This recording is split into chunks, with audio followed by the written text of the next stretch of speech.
Olá pessoal, eu sou o professor Álvaro Guimarães de Oliveira e venho aqui na minha live diária falar um pouco sobre a dívida pública e sobre o título que eu coloquei, é Desmistificação da Dívida Pública. Por que eu estou falando isso? Porque eu acho que a dívida pública, qualquer dívida, é tratada com preconceito. As pessoas acham que dever é sempre ruim. Isso não é verdade. Dever é mais do que necessário para o desenvolvimento mais rápido da economia, da empresa, da pessoa, física, etc. É com a dívida. Sem dívida não há crescimento econômico satisfatório. Então, é muito importante que a gente entenda a dívida para não ficar como dá a impressão pelos articulistas de jornais dessa mídia, que não tem muita formação a respeito disso. Eles ficam escrevendo coisas assustando as pessoas através da dívida. A dívida parece assim uma bomba atômica que está no país, ou na empresa, ou sei lá, pronta a explodir. Se a gente tiver cuidado, ela vai explodir e vai acabar com todo mundo. É isso que dá a impressão nesses artigos e nessas palestras que a gente ouve por aí, entrevistas, etc., com os bambambãs da economia, etc. Ok? Mas isso não é verdade. Para entender um pouquinho melhor, bem didaticamente, primeiro eu gostaria de chamar a atenção para vocês o seguinte: é um assunto um tanto quanto complexo. Eu vou tentar colocar isso de uma maneira bem prática, bem pragmática mesmo, para ser muito bem didática a minha colocação e vocês entenderem com facilidade. Mas devo adiantar uma coisa a vocês: sem atenção não se aprende, não se compreende. Então é preciso que tenha atenção. Tenha atenção, por favor, no vídeo, se vocês querem entender do processo. Eu acho que facilita a minha didática, porque o que eu estou falando, se você tem atenção nela, você vai aprender mais rápido. Tá certo? É isso aí. Então vamos lá. Primeiro vamos ver os objetivos da dívida. Para fazer esse objetivo, para a gente conhecer isso, eu dividi os setores aqui. Esses setores econômicos, pessoa física, empresas e governo. 3 setores. A pessoa física tem um objetivo diferente de dívida. A pessoa física, acima de 90%, a pessoa física está tomando dinheiro para consumir. Então ela vai fazer uma viagem, vai no banco, toma dinheiro emprestado, faz um financiamento, vai viajar, uma viagem pela Europa, etc. Tal. Vai casar, também está sem dinheiro, tomou dinheiro emprestado para comprar mesa, cadeira que falta para casa, etc. E tudo isso é consumo. Não existe aquela preocupação de estar comprando alguma coisa para revender ou para reproduzir e vender e ganhar dinheiro. O objetivo aí é extremamente consumo. 99% da dívida da pessoa física é essa. Bom, vamos para o segundo aí, empresas. A empresa, ela é ao contrário.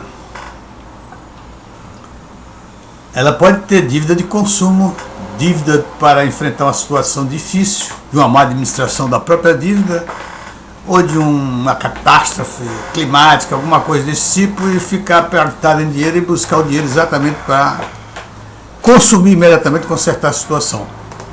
Mas 90 a 95% das dívidas das empresas, elas têm como objetivo comprar e revender, comprar, produzir e vender. Então ela tem o objetivo de ganhar dinheiro.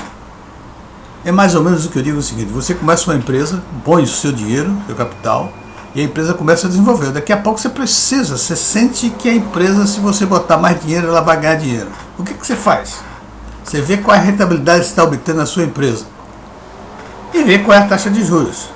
Se a taxa de juros for inferior à rentabilidade da sua empresa, você vai tomando empréstimo. Vai tomando empréstimo e praticamente não tem limite. Quanto mais empréstimo você tomar, melhor, porque você está sempre usando dinheiro de terceiro para ganhar mais ainda dentro da empresa. Evidentemente que essas coisas tem que ter um certo cuidado, porque mudanças econômicas, mudanças de ciclo econômicos, etc., pode ser que as taxas comecem a mudar e você tiver com uma dívida muito grande, torne-se difícil para você se livrar do prejuízo que poderá ocorrer. Mas, em princípio, a dívida vai te ajudar você a crescer. É isso aí. Bom, e o governo?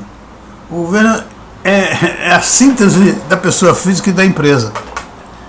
Ele tanto é como pessoa física, ele busca dinheiro para gastar, consumir, não é? Busca dinheiro para pagar salário, uma série de coisas, para consumir de verdade, entendeu? Não com a intenção de produzir. E também ele vai buscar dinheiro exatamente dentro do mesmo objetivo da empresa, buscar recursos para que ele aplique na economia e tenha uma rentabilidade maior do que o custo.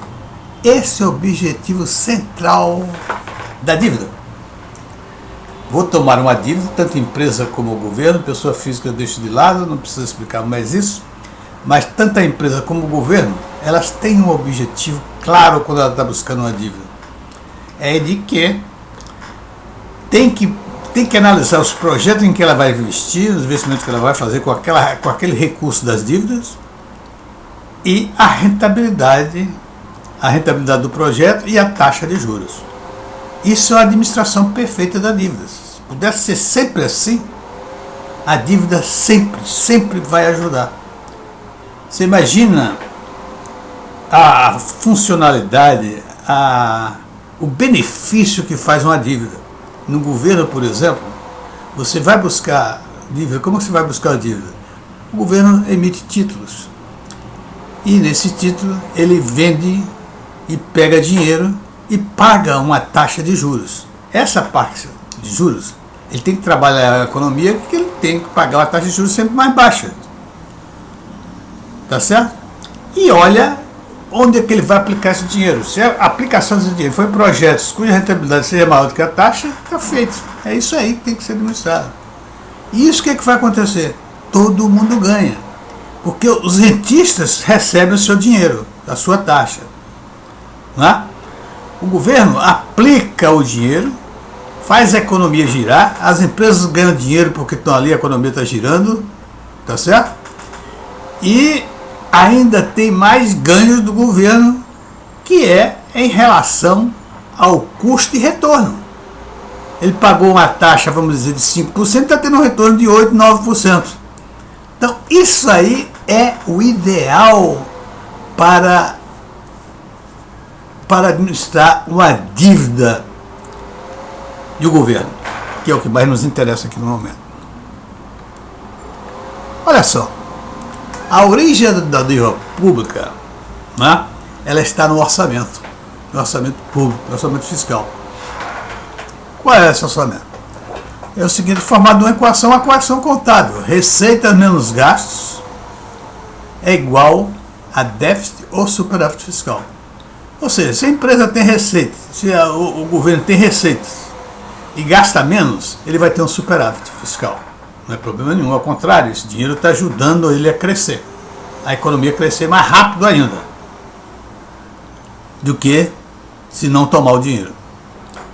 E se a receita é menor do que os gastos, o governo tem um déficit. E aí começa a dívida, porque ela começa a ser financiada, o governo tem que financiar esse déficit, tem que pagar. Muito bem, o gasto, a gente deve entender que gastos, na realidade, isso aí é investimento e despesas. Então, receita menos gasto, a soma de investimento e despesa é igual a déficit e superávit fiscal. Isso tem uma certa complicação e que eu acho incrível que aconteça, porque aqui, nessa equação, a equação contábil, né, pouca gente sabe definir o que é, ou diferenciar investimento e custo e despesa. Pouca gente. Isso é uma área específica dentro da contabilidade gerencial. De custos, né? Então é preciso que a pessoa seja muito prendada e muito especializada nessas áreas de custos para entender, diferenciar claramente o que é investimento, custos e despesas. Além dessa confusão contábil que tem, eu estou falando disso para os especialistas que tomam conta do orçamento. Eu não estou falando para os deputados e senadores que estão lá mexendo no orçamento, perfazendo, colocando as suas metas dentro do orçamento, etc. Tal. Eles são bastante ignorantes nessas coisas. De uma maneira geral, são bastante ignorantes. Ou têm um conhecimento muito superficial. Por exemplo, o economista tem uma dificuldade, porque o economista ele olha os conceitos contábeis como se fosse assim, uma coisa passada por cima superficialmente. E isso ele tem uma grande dificuldade. Eu já vi uma vez na televisão o Armínio Fraga dizer o seguinte: estava conversando e eu estava no bar com o pessoal conversando e eu olhei e ele estava dizendo o seguinte: esse negócio, essa confusão de despesa e investimento em saúde, eu não tenho preocupação nenhuma, eu simplesmente jogo lá como investimento e vai ser isso. Aí eu fiquei olhando assim, e, pô, o cara não tem nem noção. E o Armínio é um excelente economista, competente economista, etc. E eu fiquei assim meio chocado com o troço. Comentei assim com os caras que a gente estava conversando, é isso aí, os caras têm dificuldade nisso. Agora imagine você, além disso, ter o problema dos interesses que estão ali lutando sofregamente para arrancar mais dinheiro do governo. Cada um puxando para a sua sardinha para a sua lata, etc. Tal. É uma confusão o orçamento. Agora, o que eu acho mais interessante, e que eu acho extremamente, por isso que eu acho que é um pesadelo esse troço, é que ninguém sabe definir, analisar corretamente o que é um déficit ou um superávit. Praticamente isso aí é o mínimo possível de pessoas que sabem fazer isso. Não é? Porque, principalmente a imprensa é completamente cega a respeito de conceitos contábeis. Não tem conhecimento nenhum. Você vê aí, o déficit, está correndo um déficit enorme, um déficit isso, aquilo, outro e tal. Mas que déficit, meu amigo? O déficit fiscal, mas de onde veio o déficit? Olha só para dar uma ideia, lógico que isso é uma aula a ser dada. Eu vou passar por cima, só para ter uma ideia. Olha aqui, tem gastos e investimentos. Né? Investimentos e despesas nos gastos. Então, esses gastos são formados de investimento e despesa. Se você tiver um déficit que for provocado porque as despesas são muito maiores do que as receitas, tudo bem. É um gasto ruim, é um gasto difícil, é um gasto que puxa a economia para trás. Agora, se você tiver um gasto, um déficit, aliás, que foi provocado pelo excesso de investimento sobre as receitas, né? O governo investiu muito, investiu em estradas, investiu em colégios, investiu em saúde, investimento que eu estou falando. Aí você, é isso que deve ser. É a mesma coisa de tomar emprestado. Na base da alavancagem financeira, isso é que deve ser feito, fazer déficits na economia proveniente do excesso de investimento sobre as receitas. Tá certo? E eu vou falar um pouquinho só do investimento em educação e saúde, para vocês sentirem o problema. Isso de especialização é muito... Para esses caras é muito difícil de saberem isso. Se você coloca uma grande quantidade de recursos na saúde, o que está fazendo? É despesas ou investimento? Na saúde que estou falando, setor de saúde. Tem muita gente que não sabe. Não, isso é despesa, outro é investimento, e fica nessa discussão. A realidade é o seguinte, olha só, se você está na saúde, investindo em hospitais, construção de hospitais, construção de clínicas, compra de equipamentos, não é? Para analisar as doenças, etc. Tal, tudo isso é investimento. Você tem que separar, isso é investimento e é importantíssimo isso. Do outro lado, se você está pagando salários, se você está pagando móveis, comprando móveis, esse negócio, né? Luz elétrica, etc. Tal, tudo isso são despesas. São despesas. Então tem que separar o joio do trigo. Separar o que é investimento e separar o que é despesa. E aí você vai obter um resultado que você possa analisar com tranquilidade e saber se realmente esse déficit é um déficit que é desejado ou é um déficit que não é desejado. Um déficit desejado é que o investimento seja maior, porque ele vai produzir mais ainda do que se não tivesse feito o investimento. Tá certo? E no lado da educação é a mesma coisa. A educação tem os dois lados, tem gasto e tem despesa e tem investimento. Na educação você está construindo escola, você está investindo em escolas, prédios bem feitos, etc. Tal. Tudo isso é um investimento, uma boa salas, etc. Tal. Tudo isso é bom, equipadas, os equipamentos que vão usar na educação, etc. Tudo isso é um investimento.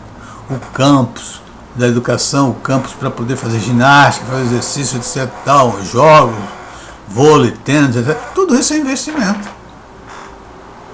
Agora, quando você vai olhar para o lado dos professores, você paga professora, paga salário é despesa. Tem a pessoa que age pensa assim, ora, mas a educação é um investimento? Claro que é um investimento. A educação é um investimento. Mas tem investimento e tem despesa. Investimento, tem uma diferença entre investimento. Investimento, você investe e aquele investimento se prolonga por vários anos. O salário é de um mês, você pagou um mês, acabou. Depois é outro mês. Isso é chamado de despesa. Então precisa entender bem a diferença de despesa, investimentos e custos. Quando você consegue definir isso, a análise do orçamento fiscal fica muito mais apropriada. Porque ninguém faz, eu não vejo nenhum economista, não vejo nenhum jornalista fazer uma análise do déficit fiscal. Só fala que o déficit é grande, que o déficit separar o déficit, etc. Tal, e ninguém nem sabe como é que o déficit está sendo produzido. Tá certo, meus amigos? Então é isso aí que eu estou falando. Então vamos lá. Olha,